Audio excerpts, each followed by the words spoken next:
Hello and welcome to the Fighting Moose Podcast. I'm your host, Jason Hendrickson. This is a podcast where I retell stories, some fictional and some historical, that can be enjoyed by people of all ages. Today we will read two stories about King Arthur. The first being of Arthur's birth and how he became king, and the second being about the sword Excalibur, both from the book The Junior Classics, Volume 4, Heroes and Heroines of Chivalry. For me, the earliest memory that I have about King Arthur is watching the 1963 animated Disney classic, The Sword in the Stone. I liked that movie as a child and have come across the Arthurian legends every once in a while in my readings or in stuff that I watch on TV. To my knowledge, I think that this is the first King Arthur legend I have done for the podcast. I did a quick run-through of the old title episodes, and I didn't see any King Arthur, so here we go. In other news, this makes my 95th episode, almost to 100. That's exciting, eh? Anyway, I'm trying to think of some ideas on how to celebrate. If you have any ideas, let me know, and I might use them. Now, let's turn to today's story. I hope you enjoy. Let's begin.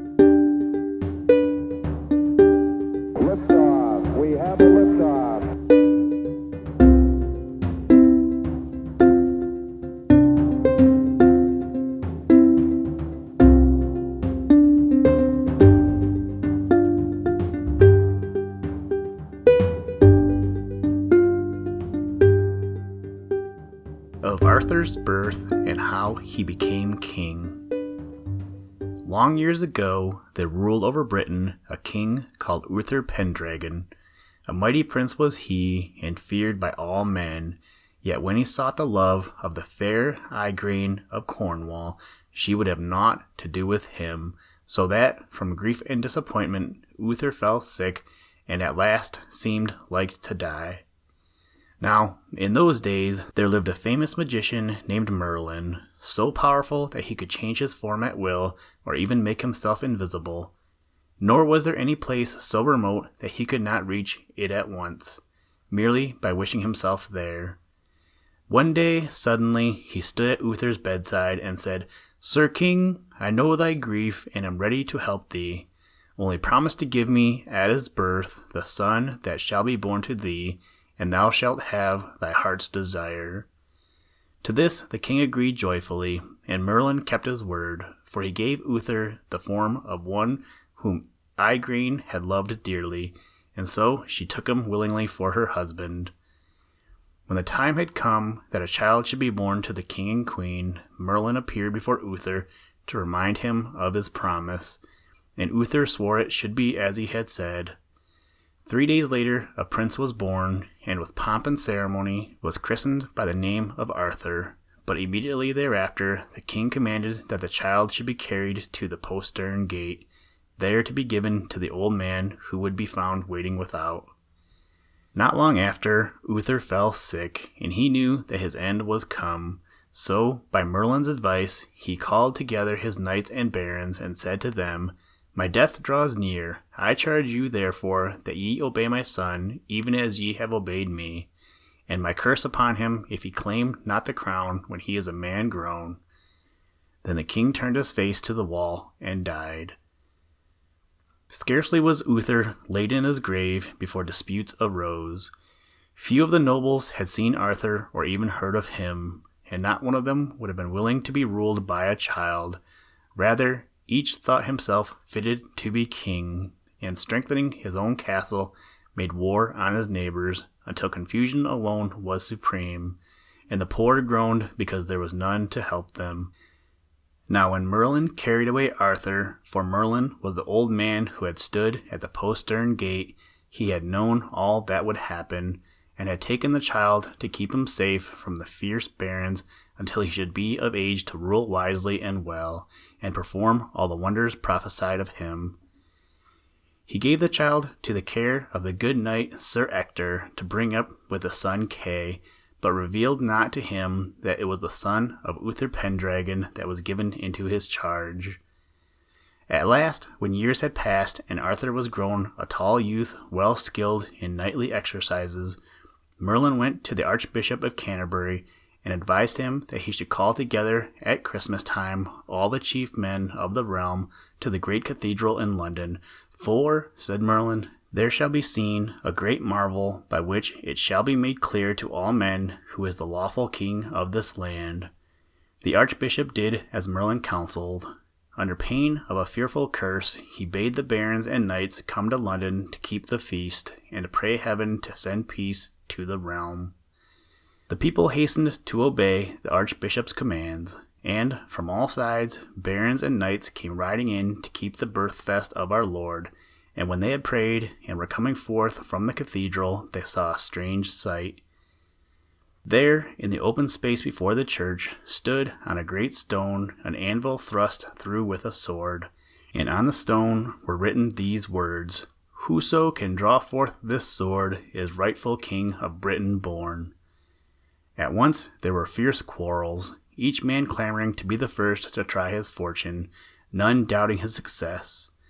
Then the archbishop decreed that each should make his venture in turn, from the greatest baron to the least knight, and each in turn, having put forth his utmost strength, failed to move the sword 1 inch, and drew back ashamed. So the archbishop dismissed the company, and having appointed guards to watch over the stone, sent messengers through all the land to give word of great jousts to be held in London at Easter, when each knight could give proof of his skill and courage, and try whether the adventure of the sword was for him. Among those who rode to London at Easter was the good Sir Ector, and with him his son, Sir Kay, newly made a knight, and a young Arthur. When the morning came that the jousts should begin, Sir Kay and Arthur mounted their horses and set out for the lists. But before they reached the field, Kay looked and saw that he had left his sword behind. Immediately Arthur turned back to fetch it for him, only to find the house fast shut, for all were gone to view the tournament. Sore vexed was Arthur, fearing lest his brother Kay should lose his chance of gaining glory, till of a sudden he bethought him of the sword in the great anvil before the cathedral. Thither he rode with all speed, and the guards having deserted their post to view the tournament, there was none to forbid him the adventure. He leaped from his horse, seized the hilt, and instantly drew forth the sword as easily as from a scabbard. Then mounting his horse, and thinking no marvel of what he had done, he rode after his brother and handed him the weapon. When Kay looked at it, he saw at once that it was the wondrous sword from the stone. In great joy he sought his father, and showing it to him said, Then must I be king of Britain. But Sir Ector bade him say how he came by the sword, and when Sir Kay told how Arthur had brought it to him, Sir Ector bent his knee to the boy and said, Sir, I perceive that ye are my king, and here I tender you my homage.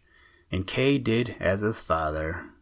Then the three sought the archbishop, to whom they related all that had happened, and he, much marvelling, called the people together to the great stone, and bade Arthur thrust back the sword, and draw it forth again in the presence of all, which he did with ease. But an angry murmur arose from the barons, who cried that what a boy could do, a man could do. So, at the archbishop's word, the sword was put back, and each man, whether baron or knight, tried in his turn to draw it forth, and failed. Then for the third time Arthur drew forth the sword. Immediately there arose from the people a great shout, Arthur is king! Arthur is king! We will have no king but Arthur! And though the great barons scowled and threatened, they fell on their knees before him, while the archbishop placed the crown upon his head, and swore to obey him faithfully as their lord and sovereign. Thus Arthur was made king, and to all he did justice, righting wrongs and giving to all their dues. Nor was he forgetful of those that had been his friends, for Kay, whom he loved as a brother, he made seneschal and chief of his household, and to Sir Ector, his foster father, he gave broad lands.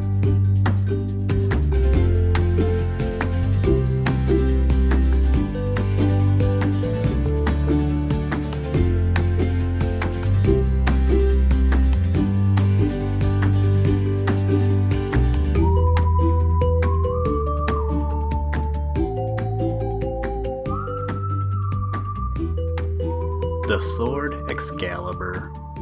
Merlin took up King Arthur and rode forth with him upon the knight's horse. As they rode, King Arthur said, "I have no sword." "No matter," said Merlin. "Hereby is a sword that shall be yours, Sir King." So they rode till they came to a lake, which was a fair water and a broad. And in the midst of the lake King Arthur was aware of an arm clothed in white samite, that held a fair sword in the hand. "Lo," said Merlin unto the king, "yonder is the sword that I spake of." With that they saw a damsel going upon the lake. "What damsel is that?" said the king. "That is the Lady of the Lake," said Merlin, "and within that lake is a reach, and therein is as fair a place as any is on earth, and richly beseen. And this damsel will come to you anon, and then speak fair to her that she will give you that sword." Therewith came the damsel to King Arthur and saluted him, and he her again. "Damsel," said the king, "what sword is that which the arm holdeth yonder above the water? I would it were mine, for I have no sword." "Sir King," said the damsel of the lake, "that sword is mine, and if ye will give me a gift when I ask it you, ye shall have it." "By my faith," said King Arthur, "I will give you any gift that you will ask or desire." "Well," said the damsel, "go ye into yonder barge, and row yourself unto the sword, and take it and the scabbard with you, and I will ask my gift when I see my time." So King Arthur and Merlin alighted, tied their horses to 2 trees, and so they went into the barge. And when they came to the sword that the hand held, King Arthur took it up by the handles, and took it with him, and the arm and the hand went under the water, and so King Arthur came to the land and rode forth. Then the king looked upon the sword, and liked it passing well. "Whether liketh you better," said Merlin, "the sword or the scabbard?" "Me liketh better the sword," said King Arthur. "Ye are more unwise," said Merlin, "for the scabbard is worth 10 of the sword, for while ye have the scabbard upon you, ye shall lose no blood, be ye never so sore wounded, therefore keep well the scabbard alway with you." Then King Arthur proclaimed that all the lords, knights, and gentlemen of arms should draw unto a castle that was called in those days Camelot, and the king would have a council general and a great joust. So when the king was come thither with all his baronage, and lodged as them seemed best, there came a damsel, sent on message from the great Lady Lily of Avilion. And when she came before King Arthur, she told him from whom she came, and how she was sent on message unto him for these causes. And she let her mantle fall, that was richly furred, and then she was girded with a noble sword, whereof the king had great marvel, and said, "Damsel, for what cause are ye girded with that sword? It beseemeth you not." "Now shall I tell you," said the damsel. "This sword that I am girded withal doth me great sorrow and remembrance, for I may not be delivered of this sword but by a good knight, and he must be a passing good man of his hands and of his deeds, and without villainy or treachery. If I may find such a knight that hath all these virtues, he may draw out this sword of the scabbard, for I have been at King Rience's, for it was told that there were passing good knights, and he and all his knights have assayed it, and none can speed." "This is a great marvel," said King Arthur, "and if be sooth, I will myself assay to draw out the sword, not presuming upon myself that I am the best knight, but that I will begin to draw at your sword, and giving example to all the barons, that they shall assay every one after another when I have assayed." Then King Arthur took the sword by the scabbard and girdle and pulled at it eagerly, but the sword would not out. "Sir," said the damsel, "ye need not pull half so hard, for he that shall pull it out shall do it with little might." "Ye say well," said King Arthur. "Now assay ye, all my barons, but beware ye be not defiled with shame, treachery, nor guile." "Then it will not avail," said the damsel, "for he must be a clean knight, without villainy, and of gentle stream of father's side and mother's side. Most of all the barons of the Round Table, that were there at that time essayed all in turn, but none might speed. Wherefore the damsel made great sorrow out of measure, and said, Alas, I weened in this court had been the best knights without treachery or treason. By my faith, said King Arthur, here are as good knights as I deem any be in the world, but their grace is not to help you, wherefore I am greatly displeased. It happened so, at that time, there was a poor knight with King Arthur, that had been prisoner with him half a year and more, for slaying of a knight, which was cousin to King Arthur. The knight was named Balin le Savage, and by good means of the barons he was delivered out of prison, for he was a good man named of his body, and he was born in Northumberland, and so he went privily into the court and saw this adventure, whereof his heart rose, and would assay it as other knights did. But for because he was poor and poorly arrayed, he put him not far in press, but in his heart he was fully assured, if his grace happened him, as any knight that was there. And as that damsel took her leave of King Arthur and the barons, this knight Balin called unto her and said, Damsel, I pray you of your courtesy to suffer me as well to assay as these lords, though I be poorly clothed, in mine heart meseemeth I am fully assured, as some of these other lords, and meseemeth in my heart to speed right well. The damsel beheld the poor knight, and saw he was a likely man, but because of his poor array she thought he should be of no worship without villainy or treachery.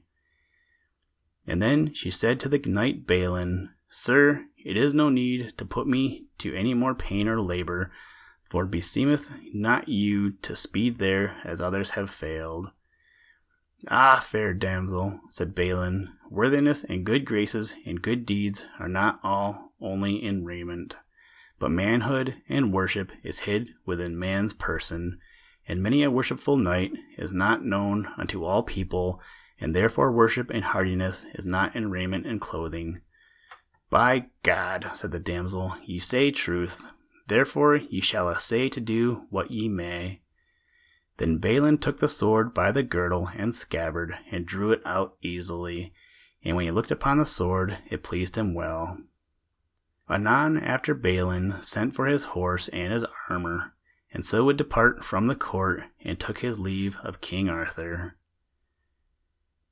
The meanwhile that this knight was making him ready to depart, there came into the court a lady which hight the Lady of the Lake, and she came on horseback, richly beseen, and saluted King Arthur, and there asked him a gift that he had promised her when she gave him the sword. That is sooth, said King Arthur, a gift I promised you, but I have forgotten the name of the sword which ye gave me. The name of it, said the lady, is Excalibur. That is as much to say, cut steel. Ye say well, said King Arthur. Ask what ye will, and ye shall have it, if it lie in my powers to give it. Well, said the Lady of the Lake, I ask the head of the knight that hath won the sword, or else the damsel's head that brought it. And though I have both their heads, I care not. For he slew my brother, a full good knight and true, and the gentleman was causer of my father's death. Truly, said King Arthur, I may not grant you either of their heads with my worship. Therefore ask what ye will else, and I shall fulfill your desire. I will ask none other thing of you, said the lady. When Balin was ready to depart, he saw the Lady of the Lake there, by whose means was slain his own mother, and he had sought her for 3 years. And when it was told him that she demanded his head of King Arthur, he went straight to her, and said, Evil be ye found. Ye would have my head, and therefore ye shall lose yours. And with his sword lightly he smote off her head in the presence of King Arthur. Alas, for shame, said the king. Why have you done so? You have shamed me and all my court, for this was a lady that I was much beholden unto, and hither she came under my safe conduct. I shall never forgive you that trespass. My lord, said Balin, me forethinketh much of your displeasure, for this lady was the untruest lady living, and by her enchantment and witchcraft she hath been the destroyer of many good knights, and she was the causer that my mother was burnt, through her falsehood and treachery. Then King Arthur and all his court made great dole, and had great shame of the death of the Lady of the Lake. Then the king full richly buried her. My time hieth fast, said King Arthur unto Sir Bedivere. Therefore take thou Excalibur, my good sword, and go with it unto yonder water side, and when thou comest there, I charge thee, throw my sword into that water, and come again, and tell me what thou shalt see there. My lord, said Sir Bedivere, your command shall be done, and lightly bring your word again. And so Sir Bedivere departed, and by the way he beheld that noble sword, where the pommel and the haft were all of precious stones. And then he said to himself, if I throw this rich sword into the water, thereof shall never come good, but harm and loss. And then Sir Bedivere hid Excalibur under a tree, and as soon as he might, he came again unto King Arthur, and said he had been at the water. What sawest thou there? Said the king. Sir, said he, I saw nothing but waves and wind. That is untruly said of thee, said King Arthur. Therefore go thou lightly, and do my command, as thou art to me life and dear. Spare not, but throw it in. Then Sir Bedivere returned again, and took the sword in his hand, and then he thought it sin and shame to throw away that noble sword, and so after he hid the sword, and returned again, and told the king that he had been at the water, and done his command.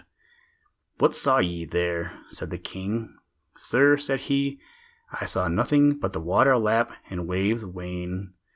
Ah, traitor untrue, said King Arthur, now hast thou betrayed me 2 times. Who would have weened that thou that hast been unto me so self and dear, and thou art named a noble knight, and wouldst betray me for the rich sword? But now go again lightly, for thy long tarrying putteth me in great jeopardy of my life, for I have taken cold, but if thou do as I command thee, and if ever I may see thee, I shall slay thee with mine own hands, for thou wouldest for my rich sword see me dead. Then Sir Bedivere departed, and went to the sword, and lightly took it up, and went to the water's side, and there he bound the girdle about the belts, and then he threw the sword into the water as far as he might, and there came an arm and a hand above the water, and met it and caught it, and so shook it thrice and brandished. And then the hand vanished away with the sword in the water. So Sir Bedivere came again to the king, and told him what he had seen. Alas, said the king, help me from hence, for I dread me I have tarried over long. Then Sir Bedivere took King Arthur upon his back, and so went with him to the water's side. And when they were at the water's side, even fast by the bank hovered a little barge, with many fair ladies in it, and among them all was a queen, and they all had black hoods, and they wept and shrieked when they saw King Arthur. Now put me into the barge, said the king, and so he did softly, and there received him 3 queens with great mourning. And so these 3 queens sat them down, and in one of their laps King Arthur laid his head, and then that queen said, Ah, dear brother, why have you tarried so long from me? Alas, this wound on your head hath taken overmuch cold.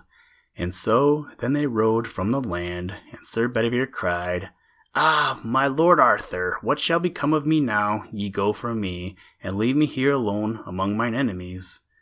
Comfort thyself, said King Arthur, and do as well as thou mayest, for in me is no trust for to trust in. For I will into the vale of Avilion, for to heal me of my grievous wound, and if thou never hear more of me, pray for my soul.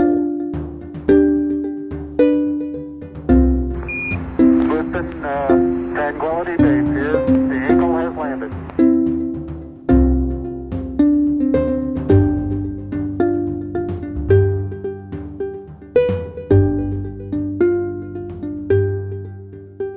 Thank you for listening to this episode of the Fighting Moose podcast. Please join us next time as we read another exciting story.